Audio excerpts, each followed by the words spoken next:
Selamat siang pemirsa, saya Maria Huta Said kembali hadir menemani Anda dalam Sumut hari ini siang. Siang ini kami telah merangkum sejumlah informasi terkini di antaranya. Pemprov Su kirim draft konsep new normal ke kabupaten dan kota. Kecewa BST tidak sesuai nominal, masyarakat Mandailing Natal blokade Jalimsung. LKS dan YKI Labuhan Batu Selatan gelar pengobatan gratis dan sosialisasi cegah kanker. Selain cuplikan berita tadi, kami juga akan menghadirkan beragam informasi lainnya. Pemirsa, kita jelang Sumut hari ini siang selengkapnya.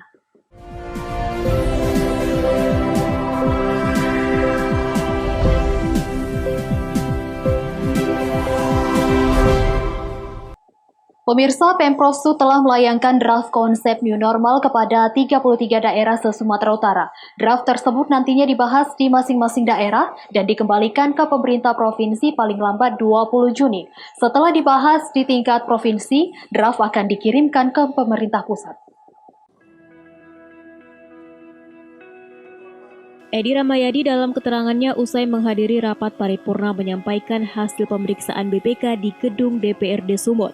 Ia mengatakan bahwa draft konsep new normal telah dikirim ke seluruh pemerintah daerah yang ada di Sumatera Utara. Saat ini draft tersebut masih dibahas oleh Forpimda yang nantinya akan melihat penyesuaian yang ada di masing-masing daerah. Daerah akan memilih bagian-bagian yang sesuai untuk diterapkan. Edi Rahmayadi menyebut penerapan new normal di Sumut nantinya akan berbeda sesuai dengan kondisi yang ada di kabupaten dan kota. Draft konsep new normal ini sudah melalui pembahasan oleh para ahli, pemerintah kabupaten dan kota yang nantinya akan mensosialisasikan draft tersebut ke masyarakat. Saat ini sedang dibahas oleh kabupaten dan kota bersama Forkopimdanya, sehingga nanti itu benar-benar real kebutuhan mana zona hijau, mana zona kuning, mana zona orange, mana zona merah.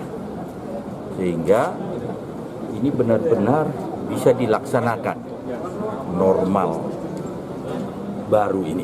Pelaksanaannya seluruh Pak, di seluruh kabupaten kota Pak yang ada di Sumatera Utara. Gimana? Pelaksananya di seluruh kabupaten kota yang ada di Sumatera Utara. Saat ini draft yang kita bikin, yang kemarin kita koordinasikan dengan para pakar, saat ini berada di kabupaten dan kota. Itulah tadi yang sedang dibahas.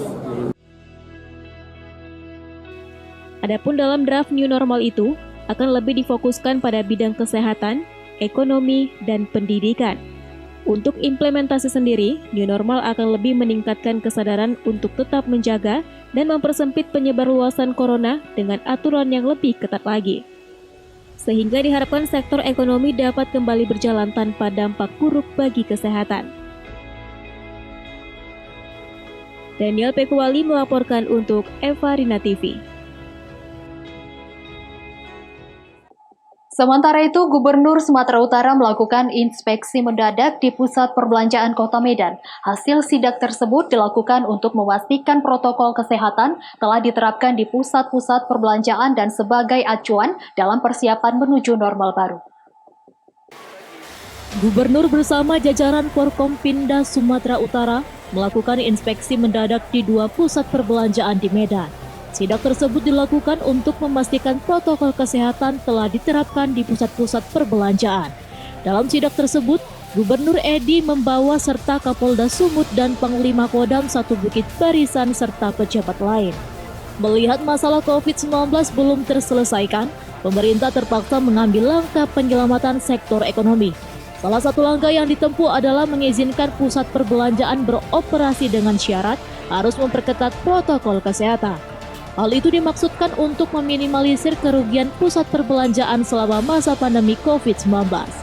Pemprov Sumut juga telah menyiapkan draft mekanisme penerapan new normal yang akan diajukan kepada Kementerian Kesehatan pada 20 Juni mendatang. Sudah harus ada edukasi dan sosialisasi tanggal 20. Makanya ini kita kejar. Kita sudah ketemu dengan pakar-pakar nih. Pakar-pakar sosial budaya, pakar-pakar ekonomi, pakar-pakar pendidikan, kesehatan, semua kita dijumpa ini. Tadi dengan para pelaku pasar tadi itu. Nah, kita berikan masukan semuanya. Inilah ya COVID ini tidak tahu sampai kapan. COVID ini dijadikan bagian hidup dari kita semua. Tapi kita tak boleh di belakang COVID. Kita harus di depan COVID. Nah, inilah kami hadir ini. Gubernur juga menegaskan pusat perbelanjaan yang sudah diberi izin beroperasi harus menjalankan protokol kesehatan. Diharapkan manajemen mal yang ada di Kota Medan dapat konsisten melakukan pemeriksaan kepada seluruh pengunjung serta memberi sanksi bagi masyarakat atau pendiri usaha yang menyalahi aturan protokol kesehatan COVID-19. Masyarakat juga diimbau untuk disiplin protokol kesehatan saat berkunjung ke mal, menggunakan masker, rajin mencuci tangan, dan menjaga jarak. Daniel Pekwali melaporkan untuk F-Warina TV. Kita beralih ke informasi lainnya, pemirsa. Carut-marut pendataan warga penerima bantuan sosial tunai sebesar Rp600.000 terjadi di Kecamatan Deli Tua, Kabupaten Deli Serdang, Sumatera Utara. Sebanyak 8 orang penderita disabilitas di tahap kedua tidak terdaftar sebagai penerima bantuan. Sebanyak 943 kepala keluarga penerima bantuan sosial tunai di Kecamatan Deli Tua, Kabupaten Deli Serdang, Sumatera Utara mengantre secara tertib dan menerapkan physical distancing sesuai protokol kesehatan di Jambur Deli Persada. Satu persatu warga penerima bantuan diperiksa suhu tubuhnya dengan menggunakan alat pengukur suhu badan, kemudian diwajibkan menggunakan masker. Di mana 8 dari 943 kepala keluarga penerima bantuan sosial tunai sebesar Rp600.000 yang disalurkan oleh PT Pos Indonesia tahap kedua mengaku tidak menerima bantuan tersebut dengan alasan namanya sudah tidak terdaftar. Pada dirinya masih memiliki kertas undangan sebagai penerima bantuan sosial tunai. Hal ini dibenarkan oleh Camat Deli Tua Wakil Karo bahwa ada sebanyak 8 kepala keluarga penyandang disabilitas di tahap kedua ini namanya tidak terdaftar lagi. Untuk itu pihak kecamatan langsung berkoordinasi dengan Dinas Sosial dan melaporkan hal tersebut agar langsung diselesaikan. Ini sesuai dengan tahap pertama, jumlah yang diterima oleh masyarakat kita yaitu 943 kakak. Ini hari ini baru 2 kelurahan yang berjalan, Kelurahan Deli Tua Timur dan Kelurahan Deli Tua Barat.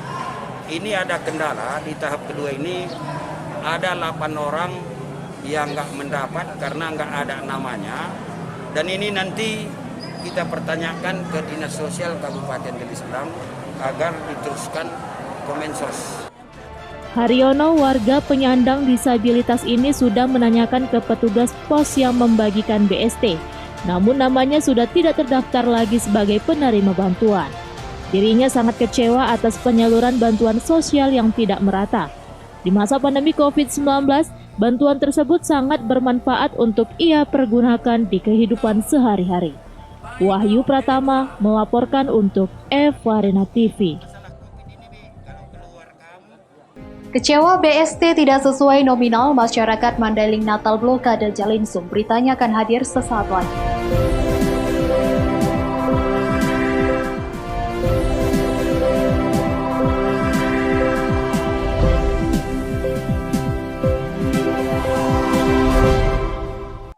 Terima kasih masih bersama kami.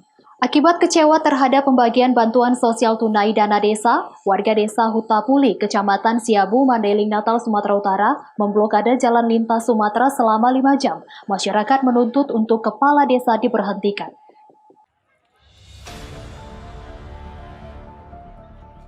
Beginilah situasi di desa Hutapuli, Kecamatan Siabu, Mandailing Natal, saat warga memblokade jalan lintas Sumatera Medan Padang, menuntut kepala desa agar segera berhenti dari jabatannya. Terlihat dalam aksi tersebut warga melakukan pembakaran ban di tengah jalan. Akibat dari blokade tersebut, terjadi kemacetan kendaraan sepanjang 4 km, baik dari arah Medan menuju Padang, Sumatera Barat ataupun sebaliknya. Pemblokadean Jalinsum ini diakibatkan dari dugaan pembagian bantuan langsung tunai dana desa yang tidak pas pembagiannya oleh kepala desa. Salah satu tokoh masyarakat mengatakan, warga tidak terima dengan pembagian dari BLTDD.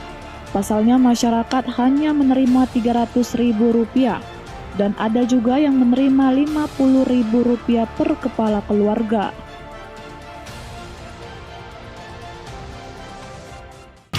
pembagian dana COVID. Dana COVID, BLT dana desa. Iya, BLT dana desa yang terindikasi oleh kami masyarakat tidak ada keterasparanan. Mulai dari awal pembagian pertama, kami telah memberikan laporan Terus langsung kepada pihak berwenang. Sebagaimana kami ketahui, ada anjuran dari Ketua KPK tidak boleh bermain-main terhadap dana bantuan COVID. Maka kami melihat di Hutapuli ini telah terjadi permainan kepala desa. Dipilihlah 70 rumah tangga menerima 600, dipoto dan ditandatangani 600, baru diminta 300, baru dibagikan lagi kepada masyarakat 50.000 per rumah tangga. Sementara kami punya keyakinan bahwa dana desa ini adalah milik bersama rakyat. Kenapa kami tidak dibawa duduk bersama terhadap hal pembagian ini, Pak?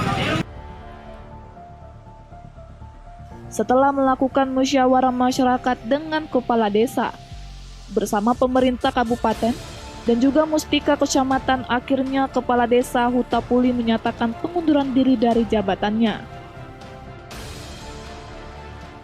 Terlaksana pembagian jalan ketika terjadi dari penyaluran bantuan dana desa. Iya bang ya. Terus hasilnya bang? Ya, hasilnya setelah mediasi dan kesimpulannya kepala desa mengundurkan diri sesuai dengan undang-undang. Setelah menunggu lebih dari 5 jam, akhirnya warga membuka blokade jalan lintas Sumatera Medan Padang. Sementara kepala desa bersama perangkat desa lainnya diamankan pihak kepolisian demi menghindari keributan berkelanjutan.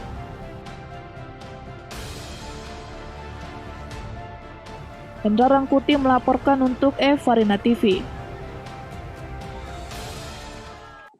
Kita beralih ke informasi selanjutnya, pemirsa. Satuan Reskrim Polrestabes Medan meringkus 4 orang tersangka perampokan spesialis ibu rumah tangga. 1 diantaranya tewas ditembak mati petugas, sedangkan 3 lainnya ditembak di bagian kaki.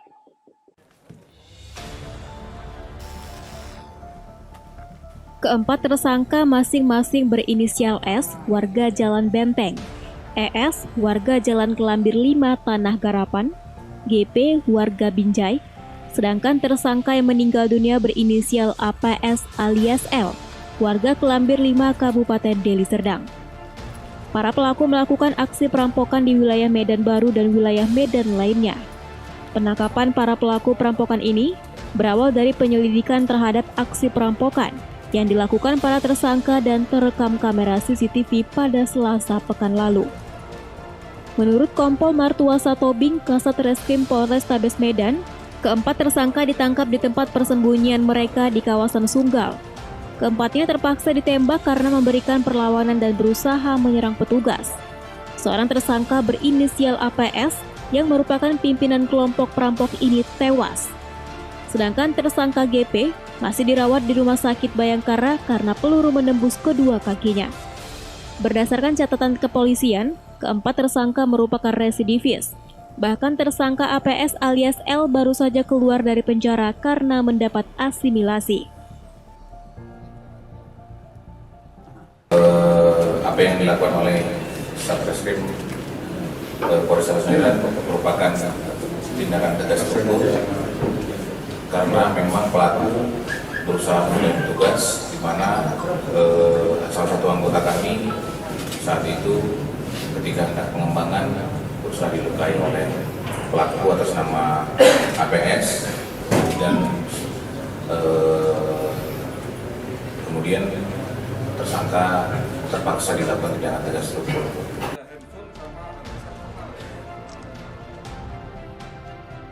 Dari keempat tersangka, petugas menyita barang bukti berupa 1 unit laptop, uang Rp100.000, 4 buah helm, dan 3 unit sepeda motor metik.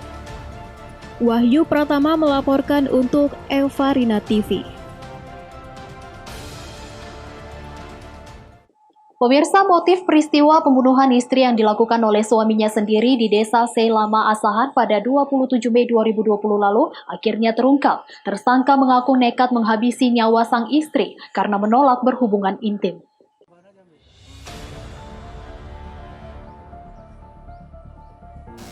Inilah jasad AWS, seorang istri beranak 1, saat dievakuasi petugas tim identifikasi Polres Asahan dari dalam rumahnya di Desa Seilama, Asahan, Sumatera Utara, dengan luka robek di bagian leher. Peristiwa tewasnya AWS terjadi pada 27 Mei 2020 lalu. Korban tewas di tangan suaminya sendiri berinisial HI, seorang pengangguran pasca pulang beberapa bulan dari Malaysia. Dari hasil keterangan tersangka dan penyelidikan kepolisian, terungkap bahwa tragedi berdarah suami istri tersebut dilatar belakangi akibat sang istri sering menolak ajakan berhubungan intim. Selain itu, kini tangan tersangka terpaksa diamputasi setelah melakukan percobaan bunuh diri dengan mengkapak tangan sendiri usai membunuh istrinya. Dari lokasi kejadian, petugas menyita 2 alat bukti yakni kapak dan kasur, di mana korban dihabisi nyawanya saat menidurkan anaknya yang masih balita.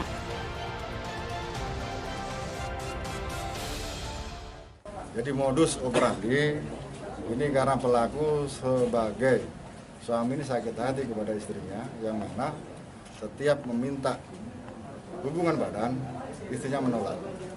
Sehingga pelaku merasa sakit hati dan pada hari Selasa itu pelaku menghabisi korban dengan cara membunuh pakai kampak pada saat dia tidur bersama anaknya. Dari hasil penyelidikan, tersangka dengan sengaja dan berencana membunuh istrinya, dan tersangka terancam hukuman 20 tahun kurungan penjara atau hukuman mati. Wanda Pratama melaporkan untuk Evarina TV. Pemirsa, Sumut hari ini akan kembali dengan informasi menarik lainnya. Tetaplah bersama kami.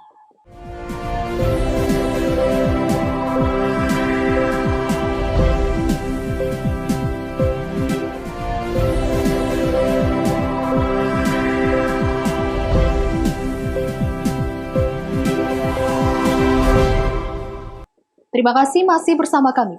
Lembaga Kesejahteraan Sosial atau LKS Bina dan Yayasan Kanker Indonesia atau YKI Labuhan Batu Selatan bekerja sama dengan Dinas Kesehatan Pemkab setempat menggelar pengobatan gratis dan sosialisasi kanker sekaligus menyerahkan kartu Indonesia Sehat.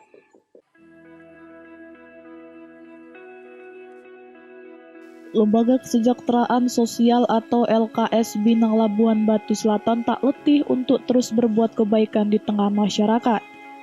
Kali ini bersama dengan Yayasan Kanker Indonesia atau YKI Labuhan Batu Selatan dan Dinas Kesehatan setempat menggelar pengobatan gratis kepada ratusan warga serta mensosialisasikan pencegahan penyakit kanker pada masyarakat. Selain itu, membagikan kartu Indonesia Sehat yang berasal dari APBN kepada 300 warga di 9 desa dan 1 kelurahan di Kecamatan Kota Pinang, Labuhan Batu Selatan, Sumatera Utara. Di tempat di aula kantor Camat Kota Pinang, ratusan warga antusias untuk mengikuti pengobatan gratis yang digelar LKS Bina Labuhan Batu Selatan dan Dinas Kesehatan setempat. Terlihat satu persatu, para warga ini ditangani oleh tim medis yang sengaja disiapkan untuk menangani berbagai keluhan penyakit yang diderita warga. Pendiri LKS Bina Labusel sekaligus pendiri YKI Labuhan Batu Selatan, Hasna Harahap menyebutkan, pihaknya akan terus berupaya melakukan berbagai kegiatan sosial guna membantu sesama, khususnya untuk meringankan beban warga yang sedang mengalami kesulitan. Dan sosialisasi kanker sendiri guna memberikan edukasi dan pengetahuan kepada masyarakat terhadap penyakit kanker itu sendiri.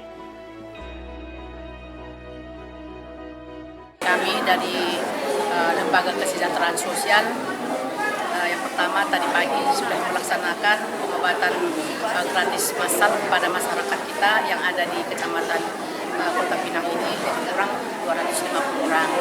Nah, kemudian pada siang hari ini kembali kami melanjutkan acara kembali dengan melaksanakan sosialisasi YKI atau Yayasan Kanker Indonesia, yang mana mungkin masyarakat kita masih banyak yang belum paham apa sih gejala daripada kanker tersebut. Nah, itu sudah kita laksanakan. Alhamdulillah masyarakat antusias untuk mengikuti daripada acara ini.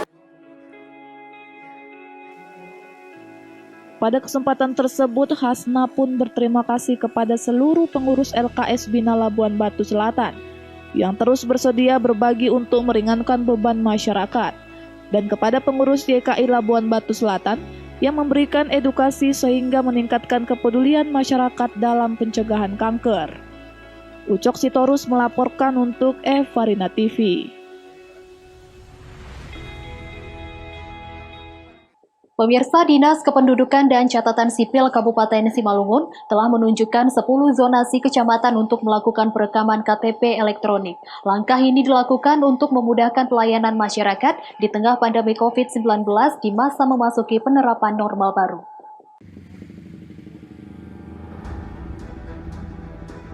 Untuk memudahkan pelayanan masyarakat di tengah pandemi COVID-19 di masa memasuki penerapan new normal, Dinas Kependudukan dan Catatan Sipil Kabupaten Simalungun telah menunjuk 10 kecamatan untuk melakukan perekaman KTP elektronik guna meminimalisir kerumunan masyarakat di kantor Disdukcapil. Adapun zonasi ke-10 kecamatan tersebut yakni Dolok Batu Nanggar, Tapian Dolok, Bandar, Bandar Masilam, Haton Duhan, Tanah Jawa, Jawa Maraja Bah Jambi, Panombean Pane, Pematang Bandar, dan Dolok Silau. Kecamatan ini dipilih untuk mengcover kecamatan lain yang lokasinya berada di zona kecamatan tersebut, sehingga memudahkan masyarakat dalam perekaman eKTP. Dalam proses perekaman, petugas maupun masyarakat diwajibkan harus tetap mematuhi protokol kesehatan. Dengan adanya pelayanan ini, masyarakat tidak perlu datang beramai-ramai ke kantor Disdukcapil untuk melakukan perekaman KTP elektronik. Jika eKTP sudah selesai, Disdukcapil akan mendistribusikannya ke kecamatan-kecamatan.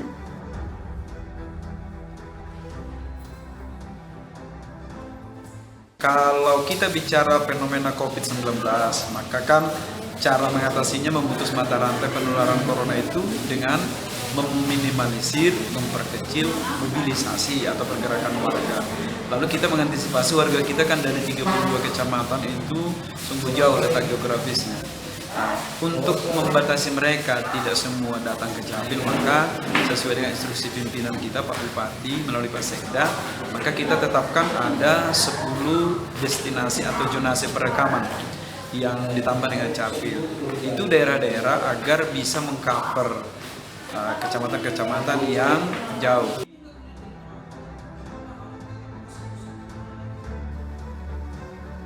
Disdukcapil Simalungun juga telah membuka pelayanan kepengurusan dokumen kependudukan melalui daring atau online di halaman website www.sihobas.online.